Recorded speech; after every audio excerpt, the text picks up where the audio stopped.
Kau coba-coba menggulingkan pemerintahan yang sah di bawah pimpinan Bapak Haji Prabowo. Kau akan berhadapan dengan kami, Green Jaya, Lampung Selatan. Sampai ujung semut pun kami akan cari kau. Paham? Saiful Mujani ketakutan, guys. Minta maaf. Saiful Mujani buka suara usai pernyataannya yang menyerukan konsolidasi untuk menjatuhkan Presiden Prabowo Subianto viral. Mujani menegaskan pernyataannya bukanlah bentuk makar, namun bagian dari sikap politik. Sikap politik berada satu tingkat di bawah partisipasi politik atau tindakan politik. Penjelasan Bapak Saiful Mujani terkait ucapan soal Prabowo tidak ada kata makar. Tapi kemarin Bapak ini bilang, kita tidak bisa menasehati Bapak Prabowo. Ya udah, kita menjatuhkan atau melengsarkan Pak Prabowo aja supaya menyelamatkan diri kita. Itu di acara halal bihalal. Apakah benar? Apakah benar dengan menurunkan presiden itu bisa memperbaiki Indonesia? Relawan 08 akan melaporkan Islah Balawi dan juga Saiful Mujani terkait dugaan makar dan provokasi. Sudah memang seharusnya, supaya kebebasan itu tidak menjadi kebablasan. Supaya ada efek jerah, tidak semena-mena dalam menyampaikan sesuatu tanpa didasari bukti.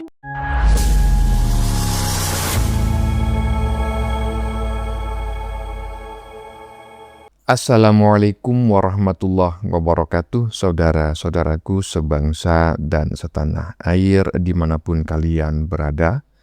Semoga kalian selalu dalam kondisi sehat walafiat ya. Berjumpa lagi dengan saya di Gaspol Update. Kami bukanlah buzzer pihak manapun, kami hanya menyajikan keputusan ada di tangan Anda.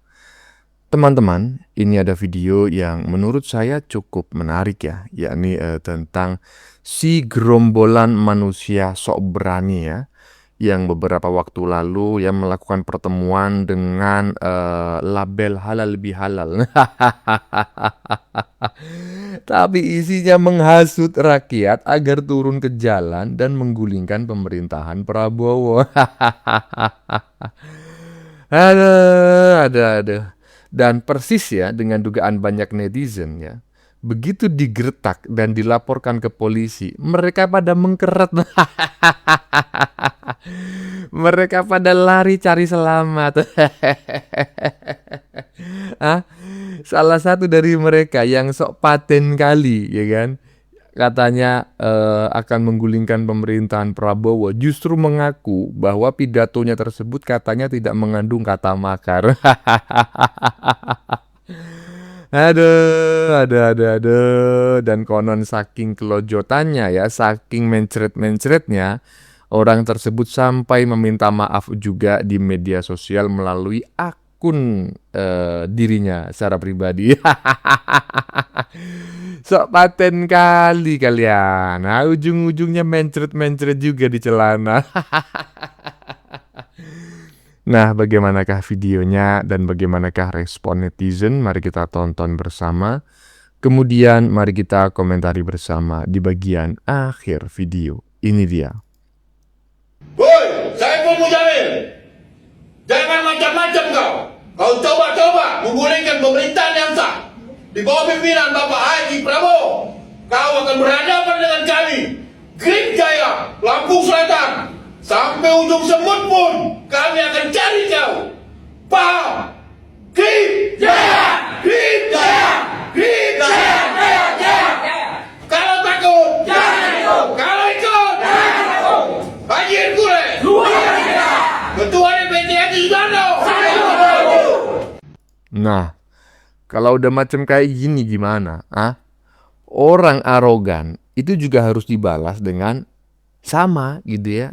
Saya sebetulnya tidak setuju dengan arogansi semacam ini, saya sangat tidak setuju ya. Karena menurut saya tidak intelek sekali ya ketika seseorang itu mengutamakan kekerasan ya, kerasnya suara berbicara, besar-besaran otot leher, itu menurut saya adalah cara lama. Tetapi ada tetapinya nih ya, tetapi karena mereka yang saat ini ya membuat narasi penggulingan pemerintahan yang sah Prabowo dan Gibran itu juga arogan, maka ada juga netizen yang mengatakan bahwa orang arogan itu harus dibalas, harus dilawan dengan cara yang arogan pula. Kalau perlu lebih arogan, biar mereka sadar ya, Iya, jadinya semula saya nggak setuju, akhirnya saya setuju karena memang mereka arogan gitu loh. Lanjut, lanjut. Penjelasan Bapak Saiful Munjani terkait ucapan soal Prabowo tidak ada kata makar. Tapi kemarin Bapak ini bilang, kita tidak bisa menasehati Bapak Prabowo. Ya udah kita menjatuhkan atau melengsarkan Pak Prabowo aja supaya menyelamatkan diri kita. Itu di acara halal bihalal. Apakah benar? Apakah benar dengan menurunkan presiden itu bisa memperbaiki Indonesia? Tidak. Isu penurunan presiden itu bukan menyelamatkan negara, tapi juga tentang elit politik atau mafia yang mempunyai jatah makannya itu berkurang. Yang dulu mungkin bisa enak, nyaman, hidup nyaman ya, sekarang diaudit atau diperiksa kekayaannya. Apakah kekayaannya ini merugikan negara, hasil korupsi, atau pure memang benar-benar hasil usahanya sendiri. Karena ya, melengsarkan presiden itu tidak hanya mengganti orang-orang dalam kursi, tapi juga mengguncang seluruh sistem ekonomi nasional. Bisa jadi loh sistem ekonomi nasional itu ambruk. Karena apa? Harga pasarnya turun. Jika turun, siapa yang rugi? Tentunya masyarakat Indonesia dan juga para pengusaha-pengusaha itu. Siapa yang untung? Ya yang untung salah satunya orang asing. Siapa? Pengusaha George Soros lah. Karena apa? Karena dengan harga pasar saham ambruk, dia bisa memborong aset Indonesia itu dengan nilai yang sangat murah. Narasi untuk mengganti presiden atau melengsarkan presiden itu sebenarnya dari zaman Bapak Jokowi ya. Tapi menurutku sekarang tuh lebih gila sih, kayak hoax framingnya itu di sosial media, terutama di Facebook sama IG itu. Ada gila banyak banget kayak itu. Isinya ujaran kebencian terus. Lah, jika memang Presiden Prabowo ingin dilengsarkan, lalu siapakah yang pantas menggantikan? Apakah Pak Ganjar atau Abah Anies? Tapi menurut saya Pak Ganjar tuh ya diem-diem ayem aja sih. Apakah Abah Anies yang pantas menggantikan itu? Bagaimana pendapat kalian? Ya iyalah, Abah Anies itu paling pantas menggantikan. Menggantikan apa bang? Yang menggantikan Pak RT. Aduh, capek ketawa. Hah?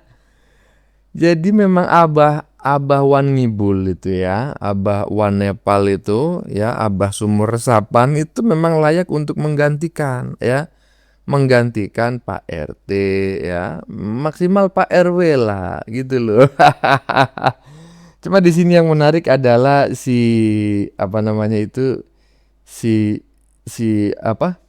tukang survei ini ya, yang tadi itu yang mengatakan bahwa dalam pidatonya katanya nggak ada kata makar. Wah, mulai ketakutan dia ya.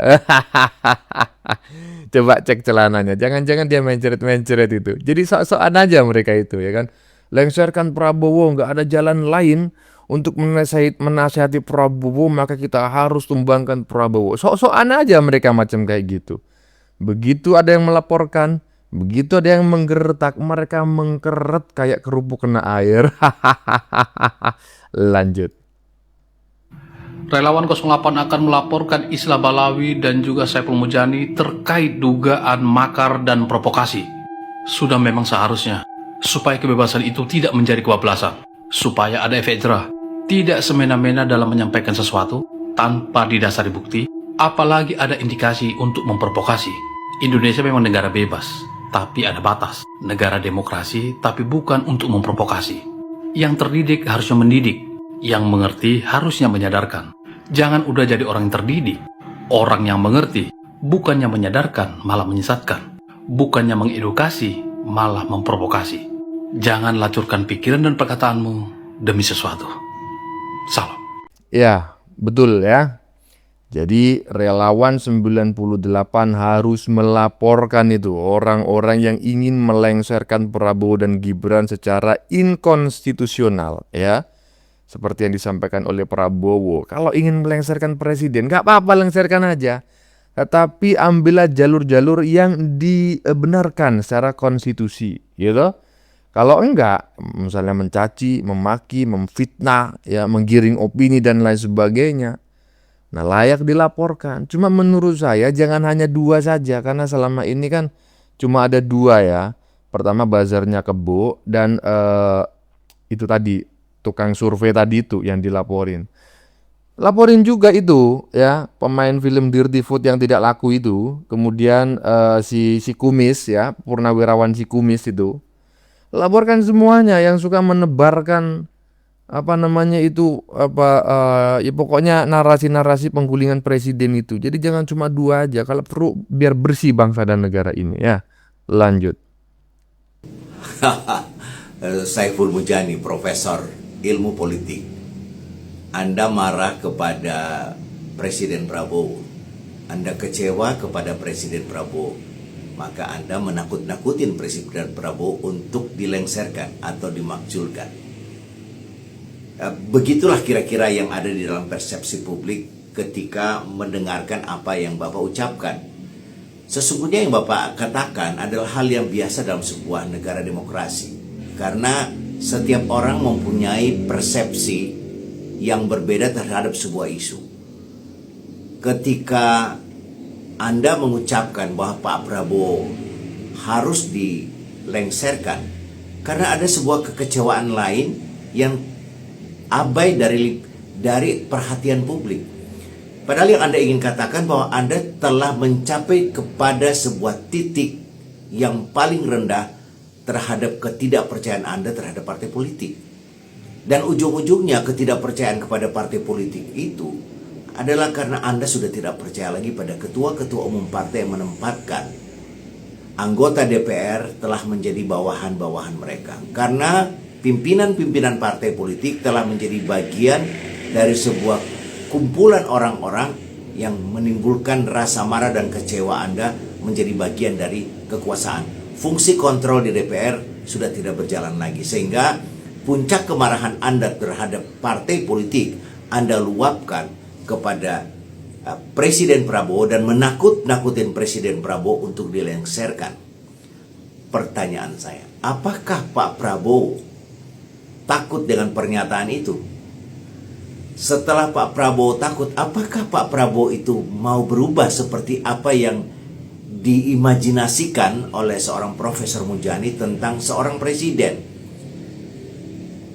Tentu Presiden Prabowo dalam perjalanan panjangnya, pengalaman-pengalaman hidupnya telah membentuk sebuah keyakinan, bahkan telah menjadi ideologi dalam hidupnya, bahwa untuk menyelesaikan masalah bangsa ini, dia mempunyai cara sendiri. Tentu soal cara kita tidak perlu perdebatkan. Yang menjadi perhatian Profesor Mujani bahwa Presiden Prabowo tidak lagi seideal presiden yang dia bayangkan sesuai dengan konstitusi kita. Maka ucapan kemarahannya yang paling tinggi adalah melengserkan Presiden Prabowo jika Presiden Prabowo tidak berubah. Nah, perubahan ini yang menjadi atensi kita. Saya tidak meyakini atau saya tidak percaya Pak Prabowo akan berubah. Karena Pak Prabowo telah dibentuk oleh sebuah pengalaman hidupnya yang panjang dalam rangka mengelola sebuah organisasi politik maupun sebagai seorang militer pada zaman itu. Jadi kalau kita berharap Pak Prabowo akan berubah seperti yang dicita-citakan atau diimajinasikan oleh seorang Profesor Mujani dan kelompok masyarakat sipil, saya kira Pak Prabowo tidak akan berubah. Inilah gaya kepemimpinan seorang Presiden Prabowo. Apakah kelompok masyarakat sipil atau warga negara melihat kenyataan politik seperti ini, kemudian mereka akan mengkonsolidasikan diri dan akan melengserkan Presiden Prabowo? Saya kira bukan hal yang mudah juga. Karena ada dua kutub kekuatan yang harus kita perhitungkan dalam rangka proses untuk menjatuhkan seorang presiden dengan cara demo, yaitu kekuatan TNI maupun polisi. Saya kira apa yang disampaikan oleh Profesor Mujani mungkin bisa kita maknai atau kita berikan takaran yang tidak terlalu berlebihan, apalagi sebuah kemarahan yang kemudian mengkriminalisasi pikiran-pikiran orang yang berbeda dengan rezim ini. Saya kira apa yang disampaikan oleh Muzani adalah sebuah bagian dari dinamika demokrasi yang menjadi pilihan kita dalam bernegara. jangan-jangan Presiden Prabowo dan keluarganya atau Presiden Prabowo dengan pemerintahannya atau rezim ini justru mereka tidak sesensitif orang-orang yang berada di sekitar Presiden Prabowo yang mungkin kesempatan ini mereka gunakan untuk cari muka di depan Presiden Prabowo. Saya kira hal yang seperti ini dalam sebuah negara demokrasi adalah hal yang biasa, dan untuk menjatuhkan seorang Presiden Prabowo dalam sebuah gerakan people power bukan hal yang mudah juga. Tetapi apa yang diucapkan oleh Muzani adalah sebuah bentuk kekecewaan yang paling dalam terhadap tata kelola politik di negeri ini, di mana yang menjadi bagian rasa kemarahan itu diluapkan adalah ketua umum partai politik yang sudah menjadi bagian dari kartel, jika kita ingin mengatakan mereka merupakan orang yang harus bertanggung jawab terhadap negeri ini. Salam gerakan perubahan. Ya gini Pak ya, bukan masalahnya itu benci kepada profesor tukang survei itu. Bukan itu sebetulnya, malah saya nggak kenal kan.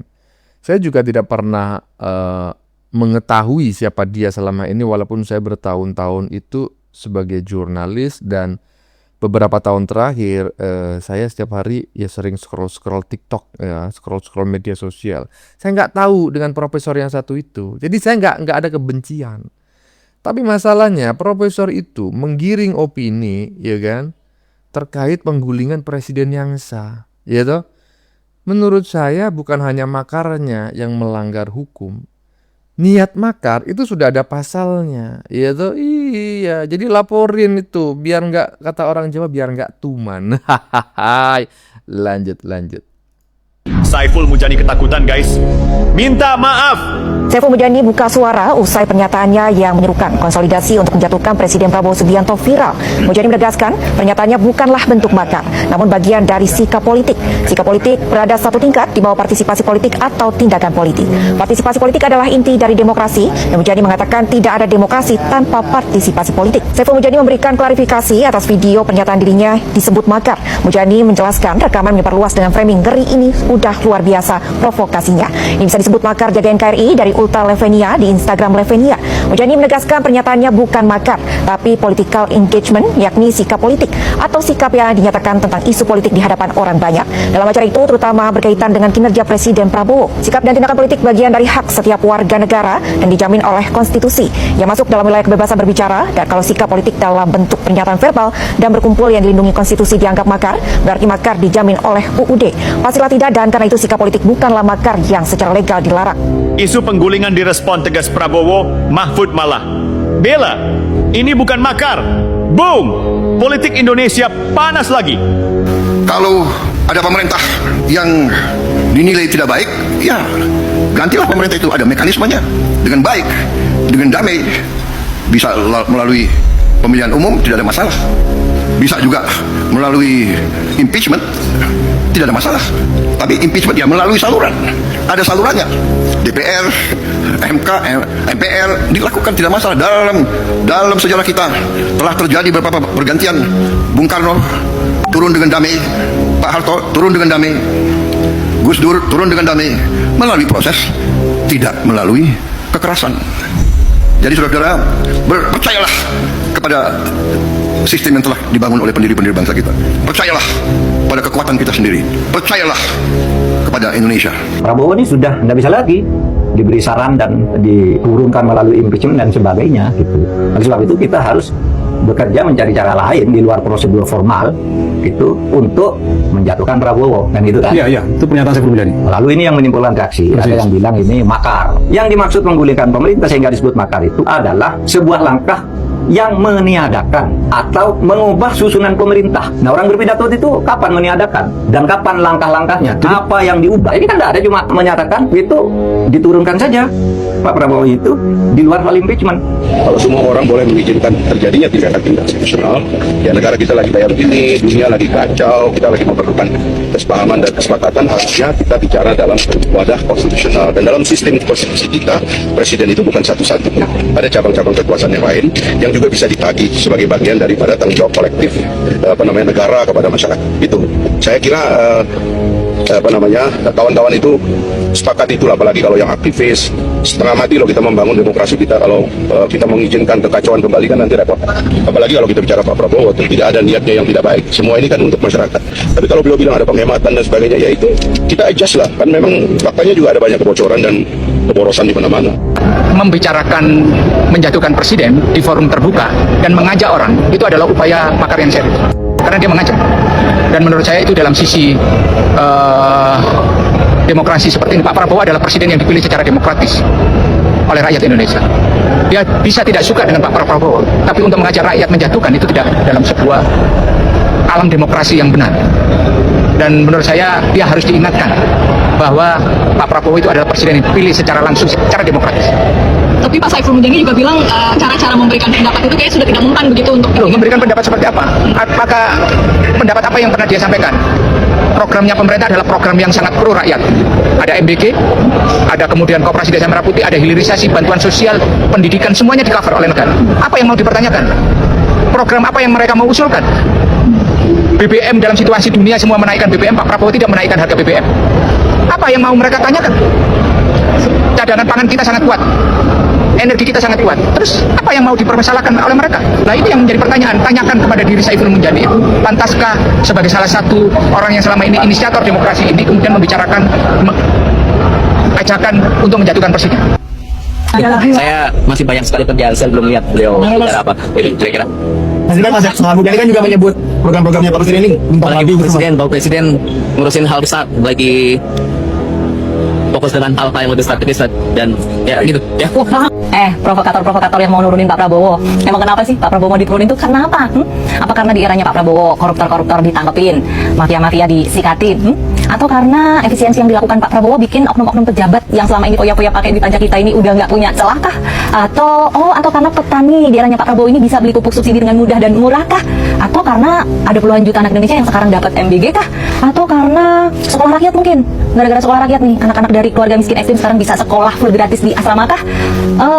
Atau karena BBM nggak naik kah? Bukan juga, bukan.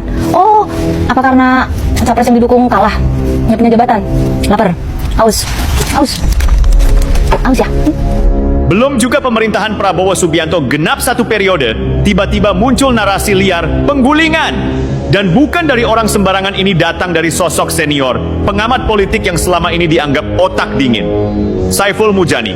Tapi yang bikin geger bukan cuma ucapannya, yang bikin suasana makin panas, reaksinya.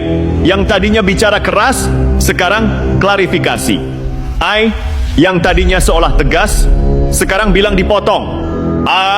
Pertanyaannya sederhana. Ini murni salah paham atau mulai goyang setelah kena tekanan? Dari analisis jadi api politik. Awalnya kelihatan biasa, diskusi, halal bihalal, forum intelektual. Topiknya pun terdengar ringan, dinamika politik. Tapi tiba-tiba, boom, potongan video beredar. Narasi yang muncul, menjatuhkan Presiden Prabowo, langsung viral. Cepat banget, reaksi meledak. Di negara yang lagi menghadapi tekanan global, ekonomi dunia goyang, geopolitik panas, stabilitas jadi taruhan. Narasi seperti ini bukan sekadar opini. Ini kayak nyiram bensin ke api. Dan disitulah masalahnya dimulai. Golkar naik pitam, ini bukan mainan. Masuklah nama Firman Subagio. Bukan orang baru, bukan pemain pinggiran. Dia bicara blak-blakan, tanpa basa-basi, tanpa filter. Menurutnya, ini bukan sekadar salah ucap. Ini provokatif. Kalimatnya tegas. Narasi seperti itu bisa memicu kegaduhan publik yang berbahaya. Dan dia nggak asal ngomong. Sebagai anggota DPR dan badan legislasi, dia ngerti betul. Kata-kata di ruang publik itu bukan mainan. Apalagi kalau keluar dari orang yang punya reputasi ilmiah. Masalahnya di sini, kalau pengamat saja mulai bicara soal menjatuhkan presiden di luar jalur konstitusi, lalu publik harus ikut arah mana? Kesalahan fatal, analisis atau agenda? Firman menyorot satu hal penting. Sebagai tokoh senior, harus hati-hati. Jangan sampai ditafsirkan sebagai ajakan inkonstitusional. Tokoh, ini bukan soal setuju atau tidak. Ini soal dampak. Karena di politik Indonesia, persepsi itu bisa lebih berbahaya dari fakta. Sekali narasi jatuhkan presiden keluar, meskipun katanya konteksnya beda, bola liar sudah menggelinding. Dan seperti biasa, netizen tidak menunggu klarifikasi. Mereka sudah punya kesimpulan duluan. Saiful Mujani mulai defensif. Nah, di titik ini mulai menarik. Saiful Mujani akhirnya buka suara, klarifikasi keluar. Narasinya berubah, videonya dipotong, konteksnya beda. Tidak ada niat makar, itu bagian dari kebebasan berpendapat. Secara teori, benar, dalam demokrasi, kritik itu sah, bahkan keras sekalipun. Tapi masalahnya bukan di teori, masalahnya di momentum dan framing. Kalau yang keluar ke publik adalah kalimat menjatuhkan presiden, maka yang ditangkap publik bukan analisis akademik, tapi ajakan. Dan disinilah banyak yang mulai bertanya, kalau memang murni analisis, kenapa harus klarifikasi secepat ini? Fahri Hamzah, 3 kesalahan telak. Masuk lagi satu nama, Fahri Hamzah. Gaya bicaranya khas, langsung, tajam, tanpa basa-basi. As, dia bongkar habis. Menurutnya, ada 3 kesalahan fatal dalam narasi Saiful Mujani. 1. Salah konsep. Demokrasi itu punya jalur, punya aturan, punya mekanisme. Bahkan di era Orde Baru yang 32 tahun berkuasa, kejatuhannya tetap diupayakan lewat jalur konstitusional. Sekarang, presiden baru jalan sebentar, sudah ada narasi jatuhkan. Kata Fahri, ini jauh banget melenceng. 2. Salah figur. Ini yang pedas. Menurut Fahri, akademisi itu harusnya menjaga sistem bukan memancing chaos. Kalau orang seperti Saiful Mujani saja mulai bicara di luar rel, maka publik akan menganggap itu wajar. Dan kalau itu jadi kebiasaan, setiap presiden bisa dijatuhkan kapan saja. Demokrasi berubah jadi arena liar, bukan sistem yang stabil. 3. Salah waktu. Ini yang sering diremehkan padahal krusial. Dunia lagi nggak stabil. Ekonomi global goyang. Ketegangan geopolitik meningkat. Indonesia butuh apa? Stabilitas, bukan kegaduhan. Dan di tengah kondisi seperti ini, narasi penggulingan itu bukan cuma tidak tepat, tapi berbahaya. Prabowo, santai, terlalu sibuk buat drama begini. Yang menarik, reaksi dari dalam istana justru dingin. Teddy Indrawijaya bilang santai, masih banyak kerjaan, belum lihat terjemahan bebasnya. Ini nggak cukup penting untuk ditanggapi serius. Dan itu juga menggambarkan posisi Prabowo Subianto saat ini. Fokus ke hal strategis, bukan ke drama opini. Tapi jangan salah, diam bukan berarti lemah. Kadang justru itu sinyal. Negara jalan terus, mau ada yang ribut atau tidak. Di sini titik kritisnya. Kita berhenti sejenak, tarik napas, dan lihat gambarnya secara jernih.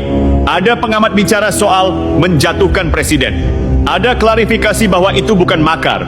Ada politisi yang melihatnya sebagai provokasi. Ada pejabat yang memilih santai. Pertanyaannya sekarang, ini sekadar salah komunikasi atau ada pertarungan narasi yang lebih besar di balik layar? Yang jelas, satu hal tidak bisa dibantah. Narasi sudah keluar, reaksi sudah terjadi, publik sudah terbelah.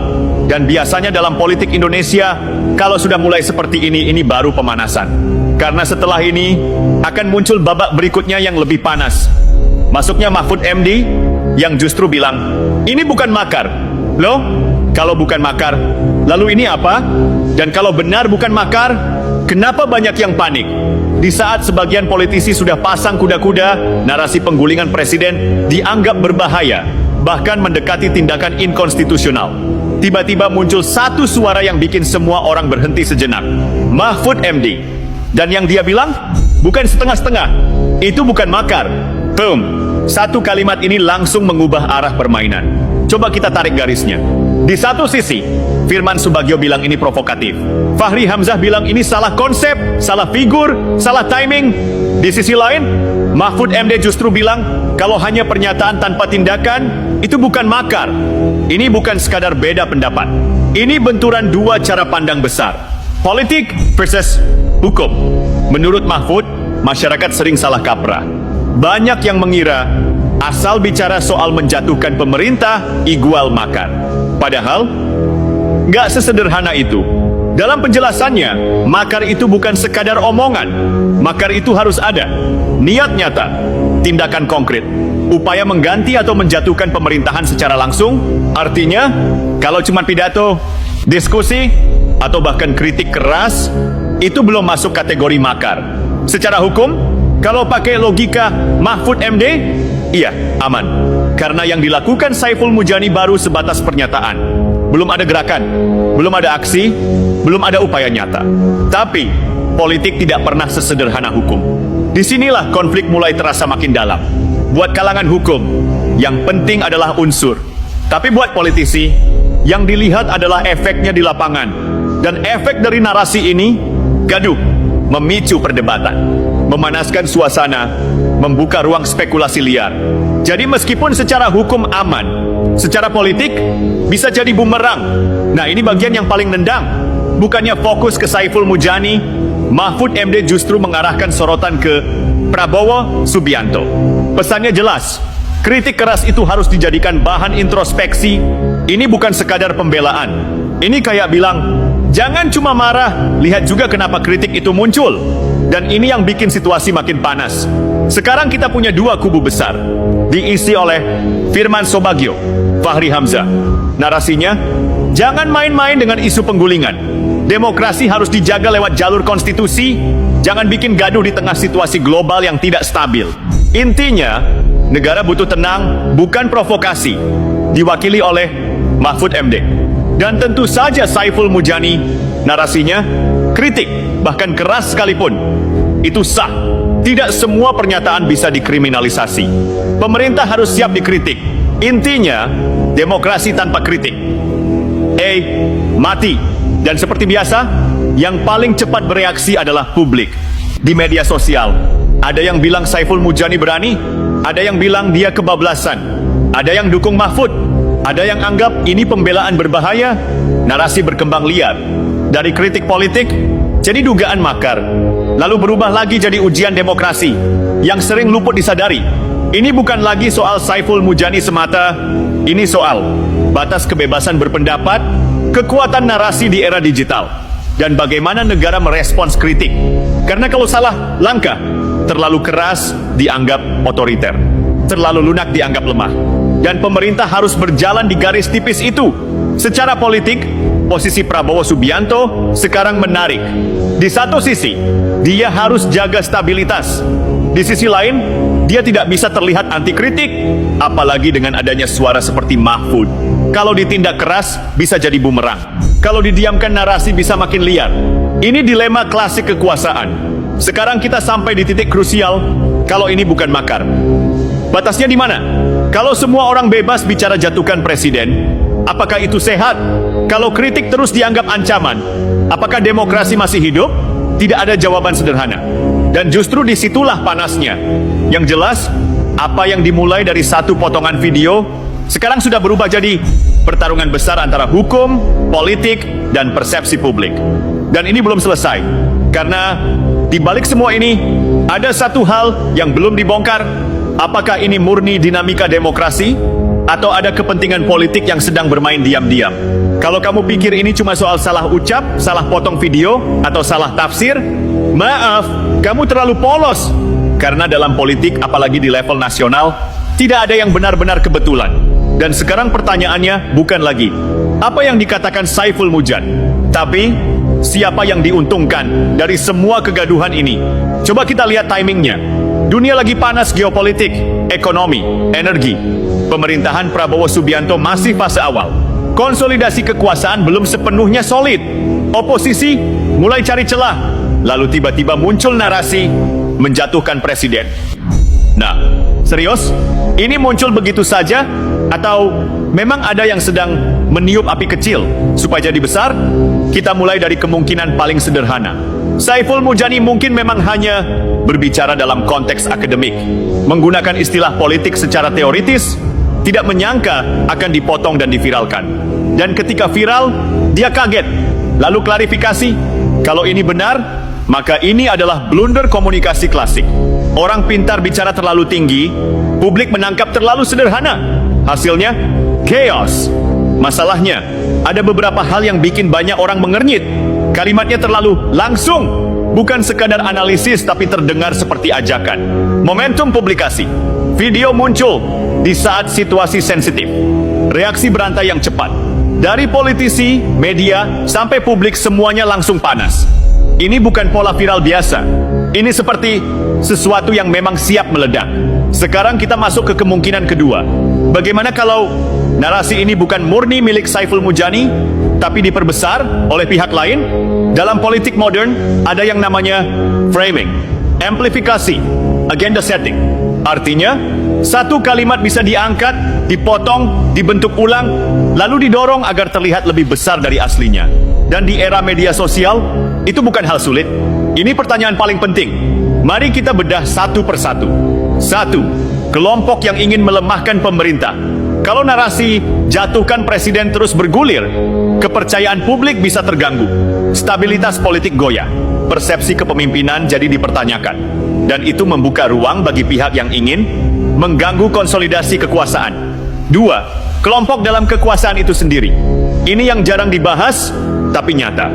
Dalam setiap pemerintahan selalu ada faksi, kepentingan, tarik-menarik pengaruh. Kegaduhan seperti ini bisa dimanfaatkan untuk menguji loyalitas, menekan pihak tertentu, atau bahkan membersihkan lawan internal. Keras? Ya. Tapi ini politik. Tiga, opini publik dan media. Jangan lupakan satu pemain besar. Atensi publik, konten seperti ini cepat viral, memicu emosi, meningkatkan engagement. Dan dalam dunia digital, kegaduhan, komoditas. Sekarang kita tarik ke peran Mahfud MD. Ketika semua orang mulai mengarah ke satu kesimpulan, ini berbahaya. Dia justru bilang, ini bukan makar. Pertanyaannya, apakah dia sedang menenangkan situasi? Atau justru membuka ruang agar kritik tetap hidup? Atau bahkan sedang memainkan perannya sendiri dalam dinamika politik ini? Karena satu hal pasti, ucapan Mahfud bukan ucapan biasa. Dia tahu dampaknya. Sementara itu, Prabowo Subianto terlihat santai, tidak reaktif, tidak emosional, tidak ikut drama. Tapi jangan salah, dalam politik, diam itu sering berarti mengamati, menghitung, menunggu. Karena merespons terlalu cepat bisa jadi jebakan. Dan bisa jadi, justru pihak yang ribut sekarang sedang masuk ke dalam skenario yang lebih besar. Yang kita lihat sekarang bukan sekadar pengamat vs politisi, kritik vs kekuasaan. Ini sudah naik level jadi pertarungan narasi. Dan dalam pertarungan narasi, siapa yang menguasai cerita, menguasai persepsi. Siapa yang menguasai persepsi, menguasai arah politik. Balik lagi ke pusat badai, Saiful Mujani. Ada dua kemungkinan besar korban framing. Ucapannya dipelintir, diperbesar, lalu meledak. Pemicu tanpa sadar. Dia bicara, dan efeknya jauh lebih besar dari yang dia bayangkan. Apapun itu, yang jelas sekarang dia ada di tengah pusaran, dan semua mata tertuju ke dia. Satu hal yang mulai terlihat jelas. Ini bukan lagi soal benar atau salah. Ini soal siapa mengendalikan narasi, siapa membaca momentum, dan siapa yang akhirnya mengambil keuntungan. Dan biasanya, kalau sudah sampai titik ini, akan ada satu momen penentu. Momen di mana sikap resmi negara muncul, batas antara kritik dan ancaman ditegaskan, dan arah politik ditentukan. Setelah gaduh panjang, tarik-menarik narasi, dan perang opini yang makin liar, sekarang pertanyaannya bukan lagi siapa benar, siapa salah, tapi jauh lebih besar, apakah kritik keras seperti yang disampaikan Saiful Mujani akan dianggap bagian sehat dari demokrasi? Atau justru mulai dipersempit karena dianggap mengganggu stabilitas? Dan di tengah semua itu, bagaimana sikap Prabowo Subianto akan menentukan arah permainan? Sekarang pemerintah berada di persimpangan. Bukan persimpangan biasa. Ini persimpangan yang menentukan wajah demokrasi ke depan. Skenario 1. Pengetatan narasi. Kalau pemerintah memilih jalur ini, narasi penggulingan akan dianggap garis merah. Kritik dengan framing ekstrim bisa mulai diawasi. Ruang publik jadi lebih terkendali. Tujuannya jelas, stabilitas. Karena dalam kondisi global yang tidak pasti, negara butuh ketenangan, tapi risikonya dianggap anti kritik, dituduh membatasi kebebasan, memicu resistensi baru. Kalau mengikuti pendekatan yang lebih dekat dengan pandangan Mahfud MD, kritik, bahkan yang keras, tetap dibiarkan. Negara tidak reaktif terhadap opini, fokus pada kerja nyata. Ini memberi sinyal, pemerintah kuat, tidak takut dikritik. Tapi risikonya, narasi liar bisa berkembang tanpa kontrol. Potensi disinformasi makin besar. Stabilitas bisa terganggu jika tidak dikelola. Sekarang semua mata ke Prabowo Subianto. Karena apapun pilihannya, itu akan jadi template ke depan. Apakah dia akan keras menjaga stabilitas atau santai tapi penuh kalkulasi seperti sekarang? Selama ini, sinyal yang muncul jelas. Tenang, tidak reaktif, fokus kerja. Bahkan lewat Teddy Indrawijaya, terlihat bahwa isu ini belum dianggap prioritas. Tapi, dalam politik, diam terlalu lama juga bisa dibaca sebagai sikap. Yang menarik, posisi Saiful Mujani sekarang sudah berubah. Dia bukan lagi sekadar pengamat. Dia sudah jadi simbol. Simbol dari kebebasan berpendapat, batas kritik, dan bagaimana negara merespons suara kritis. Apapun yang terjadi padanya akan jadi presiden. Sementara itu, Mahfud MD memainkan peran unik. Dia tidak membela secara personal, tapi dia menjaga satu hal, definisi hukum tetap waras. Dengan menegaskan bahwa ini bukan makar, dia seolah bilang, jangan semua hal dipolitisasi jadi ancaman negara. Dan itu penting, karena kalau semua kritik dianggap makar, maka demokrasi pelan-pelan bisa berubah arah. Terlepas dari semua analisis elit, fakta di lapangan sederhana. Publik sudah terbelah, emosi sudah naik, kepercayaan sedang diuji.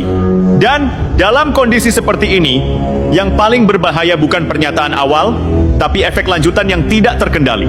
Kalau kita tarik ke inti, ada 3 hal penting. 1. Politisi harus turunkan ego. Jangan semua hal dibalas dengan serangan. Karena publik butuh ketenangan, bukan drama elit. 2. Akademisi harus lebih presisi. Ucapan itu punya dampak, apalagi di era digital. 1 kalimat bisa jadi senjata. 3. Pemerintah harus cerdas merespons. Tidak overreact, tidak juga cuek total, tapi tegas di prinsip. Tenang di sikap. Kasus ini mungkin terlihat kecil, hanya potongan video, hanya pernyataan, tapi dampaknya besar, karena ini menyentuh inti dari negara. Demokrasi, stabilitas, kebebasan, dan kekuasaan. Yang harus kita sadari, ini bukan akhir cerita. Ini baru awal dari fase baru politik Indonesia di era Prabowo Subianto. Fase di mana kritik akan makin keras, narasi akan makin liar, dan publik harus makin cerdas. Karena di era sekarang, bukan siapa yang paling benar yang menang, tapi siapa yang paling bisa mengendalikan cerita. Dan pertanyaannya sekarang tinggal satu, siapa yang pegang kendali cerita Indonesia hari ini? Ya, panjang kali ya. Ini adalah video yang kami ambil dari kanal YouTube Braja Musti kalau tidak salah ya. Jadi sangat bagus sekali, salah satu anggota YouTuber Nusantara, dan videonya panjang kali, 25 meter ya. 25 menit bang, bukan meter, iya. Dan isinya panjang kali, jadi saya nggak perlu mengomentarinya satu persatu, karena yang diomongkan bagian depan saya sudah lupa, kan begitu. Intinya keren ya. Kita harus menjaga bangsa dan negara ini, jangan sampai kita dipecah belah, karena itu semua sebetulnya adalah agenda asing untuk merusak bangsa dan negara ini. Intinya seperti itulah. Bagaimana menurut kalian? Keputusan ada di tangan Anda. Silakan tulis pendapat Anda di kolom komentar, baik Anda yang setuju maupun yang tidak setuju dengan isi konten ini. Sebelumnya saya memohon maaf yang sebesar-besarnya ya. Jika dalam penyajian konten ini ada kata-kata yang menyinggung, kurang tepat penggunaannya, atau ada data yang dianggap keliru atau salah, saya memohon maaf yang sebesar-besarnya. Kita jumpa lagi di lain video.